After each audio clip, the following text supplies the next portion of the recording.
Facebook এমন একটা জায়গায় চলে এসেছে যে অনেক ছোটখাটো রাষ্ট্রের চেয়ে ফেসবুকের ক্ষমতা অনেক বেশি। সো এইটা ছিল হচ্ছে মানে আমাদের সামাজিক মাধ্যমের যে একটা অ্যাসপাইরেশন। তাহলে এর শক্তিটা কোথায়, কি শক্তিতে এরকম হয়ে গেল? এর শক্তি হচ্ছে দুটা। একটা হচ্ছে তাৎক্ষণিক বিশ্বব্যাপী সংযোগ। আমরা যদি গ্রিক মিথোলজির দিকে দেখি, আমরা দেখব এই পাহাড় থেকে এক দেবতা আরো অন্য পাহাড়ের দেবতার সাথে কথা বলতে পারতেন, দেবতা সম ক্ষমতা। আজকে আমরা মুহূর্তে পৃথিবীর এই মাথা থেকে ওই মাথায় কথা বলতে পারি, দেবতাদের চেয়ে বেশি ক্ষমতা। এইটা হচ্ছে সোশ্যাল মিডিয়ার ভয়ঙ্করতম ক্ষমতা। সো তাৎক্ষণিকভাবে যে বিশ্বব্যাপী ছড়াতে পারছি, এই ক্ষমতার উপর ভর করেই আমাদের সোশ্যাল মিডিয়া আজকে আমাদের জীবনের মানে ওতপ্রোতভাবে জড়িত। আমাদের সম্পর্ক বলি, মতামত বলি, বাদ প্রতিবাদ, শিক্ষা, অর্থনীতি, সমস্ত কিছুর মধ্যে এই জিনিসটা জড়িয়ে গেছে। একটা যদি খুব একটা উদাহরণ দিই, একটা বিদেশি উদাহরণ দিই, 2013-14 সালের দিকে এএলএস একটা অসুখ আছে। এএলএস হচ্ছে স্নায়ু ক্ষয়জনিত একটা অসুখ। এই অসুখটার কারণ খুঁজে বের করা যাচ্ছিল না, যার ফলে প্রতিষেধক বের করা যাচ্ছিল না। কিন্তু এই গবেষণার জন্য প্রচুর টাকা লাগতো। এই টাকাটা কোত্থেকে আসবে? একজন একটা আইডিয়া করলেন, আপনারা ইন্টারনেটে সার্চ করে দেখতে পারেন। সেটা হচ্ছে আইস বাকেট চ্যালেঞ্জ বলে একটা জিনিস। বরফের পানি ভর্তি বালতি গায়ে ঢালতে হবে, এই হচ্ছে চ্যালেঞ্জ। চ্যালেঞ্জটা হাস্যকর, ছোট মনে হতে পারে, কিন্তু এই চ্যালেঞ্জের ইয়েটা ছিল কি, যে হয় আমি আমার একজন ফ্রেন্ডকে নমিনেট করবো, যে ওকে আমি চ্যালেঞ্জটা দিলাম, ডেয়ার যেটাকে বলে, আমি ডেয়ার করলাম, তুমি বরফ ঠান্ডা পানি গায়ে ঢালতে হবে, আর যদি ঢালতে না পারো তাহলে এএলএস ফান্ডে টাকা ডোনেশন করতে হবে। এই ফান্ড দিয়ে শুরু হলো, 7-8 মাসের ভিতর $22 কোটি মতো এই ফান্ডে জমা হলো। এবং সত্যি সত্যি এই ফান্ড দিয়ে পরবর্তী সময় গবেষণা হলো, এর যে জিনকে চিহ্নিত করা হলো, যে দোষী জিন চিহ্নিত করা হলো, এর প্রতিষেধক তৈরি করা হলো।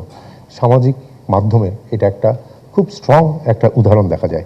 আমাদের সময় আমরা দেখেছি, আমাদের যে 2022-এ সুনামগঞ্জের বন্যা, আনপ্রেসিডেন্টেড একটা বন্যা, এই যে ফেনীর ফ্লাশ ফ্লাডটা যে হলো, আমরা দেখেছি এটা আমাদের এই ইয়াং তরুণ প্রজন্মের স্মৃতিতে এখনো জলজলে থাকার কথা, যে সোশ্যাল মিডিয়া, এই সামাজিক যোগাযোগ মাধ্যম কিভাবে ত্রাণ এবং উদ্ধার কার্যক্রমে বিশাল একটা গতি এনে দিয়েছিল।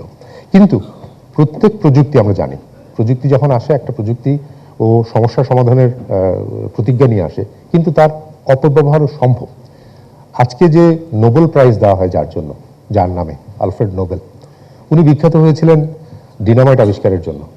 খুব একটা মহৎ উদ্দেশ্যে উনি এই ডিনামাইট আবিষ্কার করেছিলেন। কেন? যেন সহজে এই যে খনি টনি ইত্যাদিগুলি যেন সহজে খোঁড়া যায়।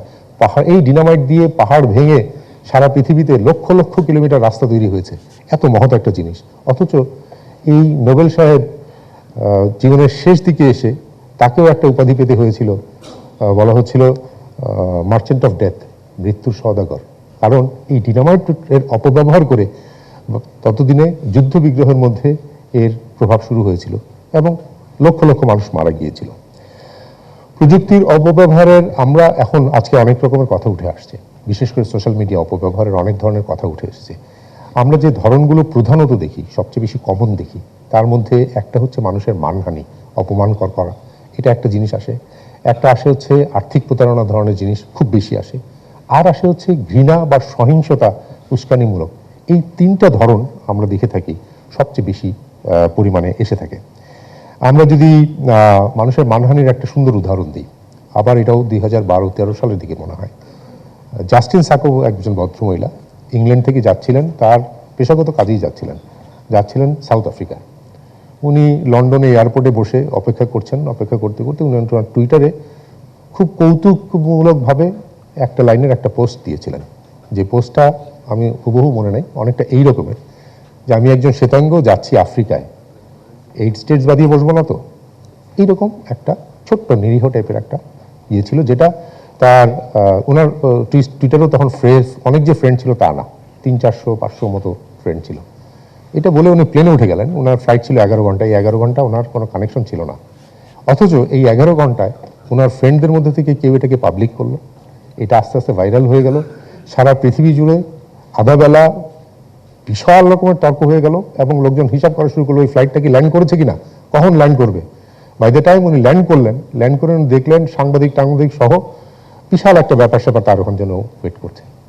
আমার কথা হচ্ছে নিশ্চয়ই উনি একটা রেসিজম টাইপের একটা কথা বলে ফেলেছেন, কিন্তু এটা একটা ঘরোয়া পরিবেশে একটা বন্ধুদের মধ্যে কৌতুকসুলভভাবে কথাটা বলার জন্য যে শাস্তি, আর যে এই গ্লোবাল বিচার কার্যের মধ্যে দিয়ে যে শাস্তি, এই দুইটার ভিতরে একটা আকাশ পাতাল তফাৎ আছে।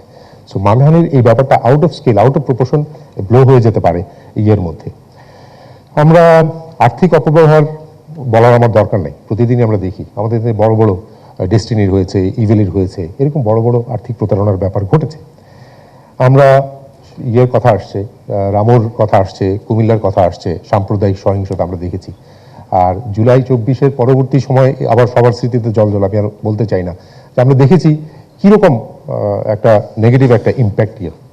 আমি যেতে চাই যে জায়গাটায় এই অপব্যবহারের আসলে কারণগুলো কি, মূল কারণগুলোতে আমাদেরকে যদি আমরা হাত দিতে হয়, প্রথম যে জিনিসটা আমার কাছে সবসময় মনে হয় ওই যে ক্ষমতা, যেটা ইনস্ট্যান্ট গ্লোবাল রিচ, যে আমি যে কোনো মুহূর্তে সারা পৃথিবীতে কানেক্টেড হয়ে যেতে পারছি, এই যে ক্ষমতা, এই ক্ষমতার সাথে যুক্ত হয়েছে অন্য একটা জিনিস, সেটা হচ্ছে পরিচয় আড়াল করতে পারা। আমি ইচ্ছা করলেই আমার পরিচয় ওখানে দেওয়ার দরকার নাই, আমি অপরিচিত থেকে যেতে পারছি। এটা আমরা যারা আমাদের জেনারেশনে যারা ছিলাম, আমরা যখন পাড়ায় মহল্লায় সবাই সবাইকে চিনতো, আমি কোথায় কি করছি না করছি এটার একটা অ্যাকাউন্টেবিলিটি ছিল। কিন্তু অনলাইনে আমি যখন যাচ্ছি, আমার যখন পরিচয় থাকছে না, আমার সেই দায়বদ্ধতাটা থাকছে না, যে ভিকটিম, সে যার সম্পর্কে আমি কথা বলছি তার সাথে হয়তো আমার মুখোমুখি কখনো পরিচয় হয় নাই, একটা মানুষের সামনে যখন আমি বসে সামনাসামনি কথা বলবো, তখন আমার কথার যে অভিঘাত তৈরি হচ্ছে তার উপর আমি সেটা দেখতে পাবো। অনলাইনে আমি সেটা দেখতে পাই না। তো আমার নিষ্ঠুরতা কখন মাত্রা ছাড়িয়ে যাচ্ছে আমি নিজেও সেটা জাজ করতে পারি না। এটা একটা বড় কারণ যে কেন আমরা এরকম অপব্যবহার হতে থাকে। আমাদের অনেক সময় হয়তো অনেক মনস্তাত্ত্বিক কারণ আছে, কিছু কিছু দুই পক্ষেই বলার চেষ্টা করেছিলেন, অনেক মনস্তাত্ত্বিক কারণ আছে। একটা খুব সহজ জিনিস হয়, আমরা বলে থাকি সত্যের চেয়ে সত্য ভাষণের গর্বটা যদি বড় হয়ে দাঁড়ায় তখন সত্যের অপলাপ হয়। একইভাবে অনলাইনে নীতির চেয়ে নৈতিকতা প্রদর্শন এর গর্বটা যদি বড় হয়ে দাঁড়ায়, যেটা প্রায়শই হয় আমাদের, আমরা সবাই নিজেকে অনেক নীতিবান বলে প্রচার করতে চাই, এর জন্য গর্বিত হই। এই গর্বটা যখন সত্যিকারের নীতির চেয়ে বড় হয়ে দাঁড়ায় তখন আমরা আর সত্যি ঘটনার সত্যতা সম্পর্কে বিচার করতে চাই না। এর সাথে আরও একটা জিনিস যুক্ত হয়েছে হচ্ছে আমার যে এত ফ্রেন্ড সার্কেল, এই ফ্রেন্ড সার্কেলের মধ্যে একটা পোস্ট আসে, এই পোস্টটা আমি কয়েক সেকেন্ডের জন্য দেখি, বড় জোর কয়েক মিনিটের জন্য দেখি, তারপর পাস হয়ে যায়, তারপর কোথায় গেল আবার খুঁজে বের করতে হয়। আমরা বাস্তব জীবনে অনেক রকমের হতাশা আছে, এই হতাশাগুলো অনলাইনে এসে বিস্ফোরিত হয়। এবং আমরা যখন ক্ষোভ প্রকাশ করি অনলাইনে, এই ক্ষোভটা মনে হয় আমাকে নিজেকে অনেক গুরুত্বপূর্ণ অনুধাবন করতে সাহায্য করে। বারবার একটা কথা উঠে এসেছে, প্ল্যাটফর্মের অ্যালগোরিদমিক বায়াস, অ্যালগোরিদমিক পক্ষপাতিত্বের একটা কথা বারবার উঠে এসেছে। কথাটা যে একেবারে ফেলে দেওয়ার মতো তা না। প্ল্যাটফর্মগুলো তো ওরা দান খরাত করার জন্য আসেনি, ওরাও বিজনেস করে। এবং সহজ বিজনেস কোথায়? আমাদের আবেগকে যদি ওরা বাণিজ্যিকীকরণ করতে পারে, বিকজ এটা চলে বেশি, স্বাভাবিকভাবে করতে পারে। সো অ্যালগোরিদমিক বায়াসের কথাটা একেবারে অমূলকভাবে উড়িয়ে দেওয়া যায় না। কিন্তু এই অ্যালগোরিদম ও বায়াস করতে পারে কেন? কারণ আমার ইনস্ট্যান্ট রিয়াকশন, যে আমি যখন তখন আবেগে একটা রিয়াকশন করতে পারছি দেখে ওরা এটাকে বাণিজ্যিকীকরণ করতে পারে। আমি যদি আবেগে না করতে পারতাম, আমি যদি আমার বিচার বুদ্ধি প্রজ্ঞা যদি ব্যবহার করতে পারতাম, তাহলে সেটাকে ওরা বাণিজ্যিকীকরণ করতে পারতো না। একটা সবচেয়ে বড় যে প্রবলেমটা হয়, এই যে খুব কুইকলি যখন আমরা রিয়েক্ট করি, এই রিয়েক্ট করতে করতে প্রেক্ষাপট বা কনটেক্সট বলে যে কথাটা বলি, প্রেক্ষাপটটা হারিয়ে যায়। যে কোনো একটা জিনিস যখন আমরা প্রেক্ষাপট থেকে সরিয়ে এনে কোনো একটা কমেন্ট করব, তখন সেটা আর সত্যিকারের ঘটনার সাথে আর তার সম্পর্ক থাকে না, ওর বিচারটা ঠিক মতো করে করা যায় না। একটা ইন্টারেস্টিং কথা বলতে চাই, যেটা পুরনো সামাজিক বিজ্ঞানীরাও বলে থাকেন, ওই যে একটা ম্যাজিক নাম্বার, ডানবার নাম্বার বলে একটা কথা বলেন শিম্পাঞ্জির ওই সোসাইটি থেকে ধার করা আমাদের কথা বলছে, আমরা যারা প্রাইমেট আছি 120 থেকে 150 জন পর্যন্ত যদি একটা সোসাইটি হয়, সেই সোসাইটিটাকে আমরা কন্ট্রোল করতে পারি। আমি যদি ধরেও নেই যে আজকের দিনে আমরা অনেক উন্নত, অনেক প্রজ্ঞাবান মানুষ, এই 150 নাম্বারটাকে 300, 500, 1000 করে ফেলে অসুবিধা নেই। বাট ফিরে গিয়ে দেখেন আমাদের প্রত্যেকের যারা ফ্রেন্ড লিস্ট আছে এবং যারা এইটাতে অ্যাক্টিভ সোশ্যাল মিডিয়াতে, হাজার হাজার মানুষ হচ্ছে তার ফ্রেন্ড। সত্যি কি এরা ফ্রেন্ড? এদের কয়জনকে আমি চিনি, কয়জনকে চিনি না। সো এদের যে ডাইনামিক্স, এই ডাইনামিক্সটাকে আমি কেমন করে কন্ট্রোল করব? আমি নিজেই প্রস্তুত না সমাজের এত বড় একটা ডাইনামিককে হ্যান্ডেল করার মতো। সো আমার জাজমেন্ট ওখানে কেমন করে সত্যি হবে। আরেকটা জিনিস হয়, যেটা বললাম, এই যে দায়ভাগ হয়ে যায়, যেহেতু অনেক মানুষের ভিড়ে আমিও একজন মানুষ, হাজার হাজার ফ্রেন্ডের ভিতরে আমিও একজন মানুষ, আমি কখনো চিন্তা করি না যে আমার যে সামান্য কমেন্ট এইটার আর ইম্প্যাক্ট কি হবে, বাট এরকম সম্মিলিত অনেক সাধারণ ইম্প্যাক্ট মানে কমেন্টের তো ইম্প্যাক্ট অনেক বড় হয়ে দাঁড়ায়।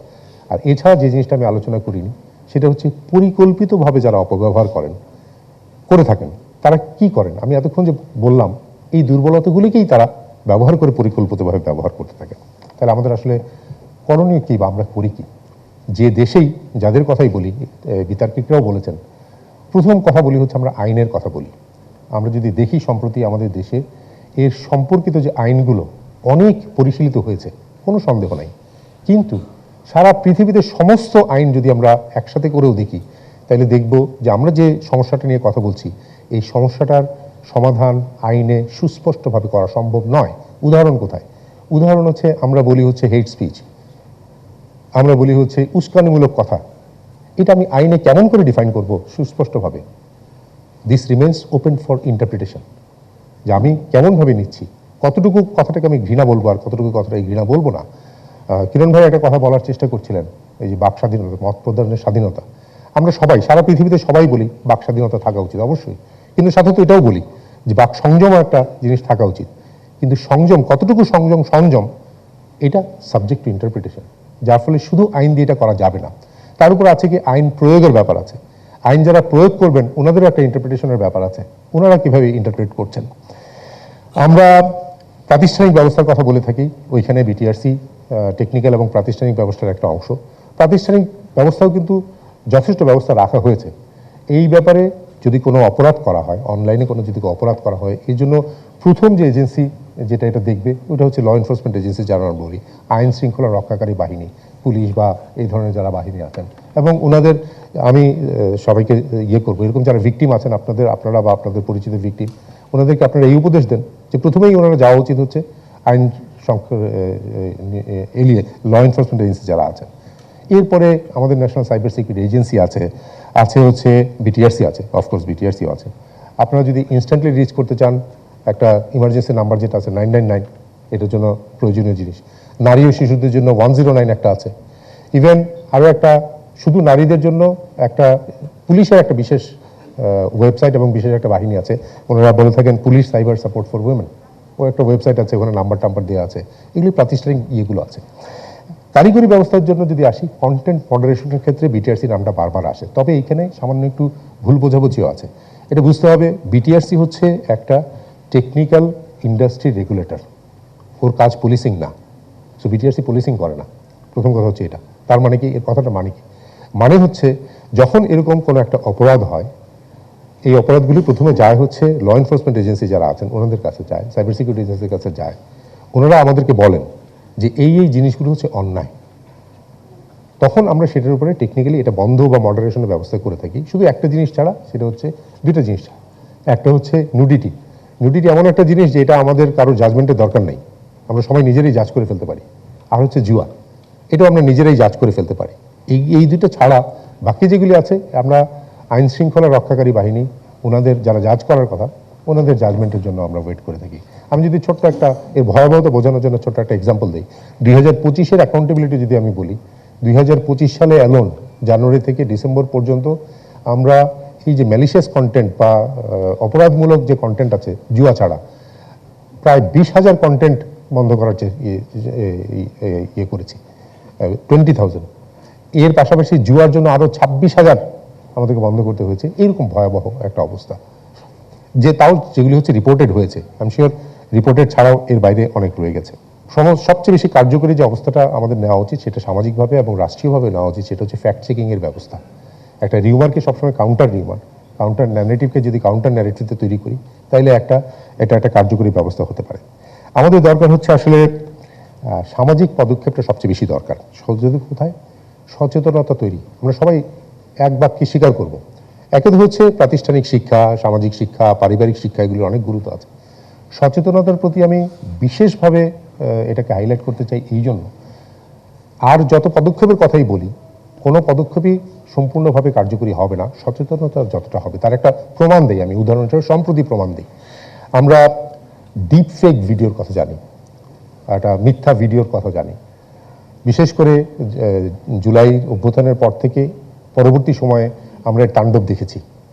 এই ভিডিও উস্কানিমূলক ব্যাপারে তাণ্ডব দেখেছি, যার ফলে এবার যখন নির্বাচন হলো, ফেব্রুয়ারিতে যে নির্বাচন হলো, তার আগে স্বাভাবিকভাবেই একটা আশঙ্কা ছিল যে ডিপফেক ভিডিওর মাধ্যমে একটা বিশাল অনাচার বা একটা তাণ্ডবীয় ব্যবস্থা করার এটা সারা দেশেই একটা শঙ্কা ছিল। এটা নিয়ে মিডিয়াতেও অনেক আলোচনা হয়েছে। অথচ দেখেন, নির্বাচন হয়ে গেল, শেষ হয়ে গেল, সেরকম উল্লেখযোগ্য কিছু কিন্তু ঘটেনি। রাদার আমি উল্টা একটা ইফেক্ট দেখতে পাই। আগে আমরা ভয় পেতাম যে মানুষ মিথ্যা ভিডিও দেখে সত্য মনে করবে। এখন দেখেন ইম্প্যাক্টটা উল্টা হয়েছে কি, মানুষ সত্য ভিডিওকেও বিশ্বাস করতে চায় না। এটা একটা প্রমাণ যে সচেতনতা সত্যি কার্যকরী ভূমিকা পালন করতে পারে। এবং আমরা যে জাতি, আমরা অনেক ফাস্ট শিখতে পারি, আমরা we are very fast learner. আমার কাছে মনে হয় এই সচেতনতার উপরে আমাদের সবচেয়ে বেশি যোগ দেওয়া উচিত। কিন্তু বড় যে জায়গাটা, এগুলি কোনো কিছুই কাজ করবে না যতক্ষণ পর্যন্ত ব্যক্তি তার নিজের দায়িত্ব না নিচ্ছেন।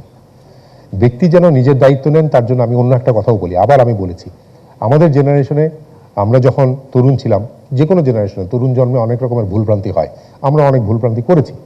সেই ভুলভ্রান্তি একটা সময় বুঝতে পেরেছি, নিজেকে সংশোধন করেছি, এগিয়ে গেছে জীবনে। কিন্তু এখনকার যে প্রজন্ম আছে, এদের ফিজিক্যাল ওয়ার্ল্ড আর ডিজিটাল ওয়ার্ল্ড কোনটা যে বেশি রিয়েল এটা বলা মুশকিল। এবং আস্তে আস্তে ডিজিটাল ওয়ার্ল্ডটাও কিন্তু অনেক স্ট্রং একটা ডিজিটাল ফুটপ্রিন্ট আমাদের তৈরি হবে। বা ডিজিটাল ওয়ার্ল্ডে সমস্ত স্মৃতি, মানে অক্ষয় স্মৃতি, ও সহজে মুছে যাবে না। সো আজকের তারুণ্যের যে ভুলগুলো আছে অনলাইনে আমরা করছি, এটা সারা জীবন আমাদেরকে তাড়া করে ফেলবে। এই ব্যাপারটা যদি আমরা সাবধান থাকি, আমরা যদি তরুণদেরকে শেখাতে পারি যে প্রাইভেসি বা ব্যক্তিগত যে গোপনীয়তা, এটা যে একটা রেসপেক্টেবল একটা জিনিস, সমাজে একটা রেসপেক্টেবল জিনিস। আমার ব্যক্তিগত জিনিস যখন আমি পাবলিক করে ফেলি, তখন যে দ্বৈততা বা তখন যে সংঘাতটা তৈরি হয়, এটাকে যদি আমরা রেসপেক্ট করতে শুরু করি, ব্যক্তি যদি তার দায়িত্ব নেয়, আমার মনে হয় এটাই হচ্ছে সবচেয়ে বেশি কার্যকর হবে।